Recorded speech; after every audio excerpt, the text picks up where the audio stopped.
بسم اللہ الرحمن الرحیم۔ السلام علیکم ورحمۃ اللہ وبرکاتہ۔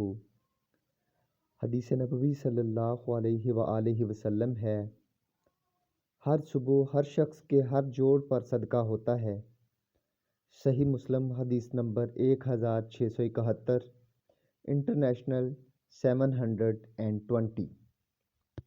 حضرت ابو ذر رضی اللہ تعالیٰ عنہ نے نبی اکرم صلی اللہ علیہ وآلہ وسلم سے روایت کی کہ آپ صلی اللہ علیہ وآلہ وسلم نے ارشاد فرمایا، صبح کو تم میں سے ہر ایک شخص کے ہر جوڑ پر ایک صدقہ ہوتا ہے، پس ہر ایک تسبیح ایک دفعہ سبحان اللہ کہنا صدقہ ہے، ہر ایک تمہید ایک بار الحمدللہ کہنا صدقہ ہے، ہر ایک تحلیل لا الہ الا اللہ کہنا صدقہ ہے، ہر ایک تکبیر اللہ اکبر کہنا بھی صدقہ ہے، اور کسی کو نیکی کی تلقین کرنا صدقہ ہے، اور کسی کو برائی سے روکنا بھی صدقہ ہے، اور ان تمام امور کی جگہ 2 رکعات جو انسان چاشت کے وقت پڑھتا ہے کفایت کرتی ہیں۔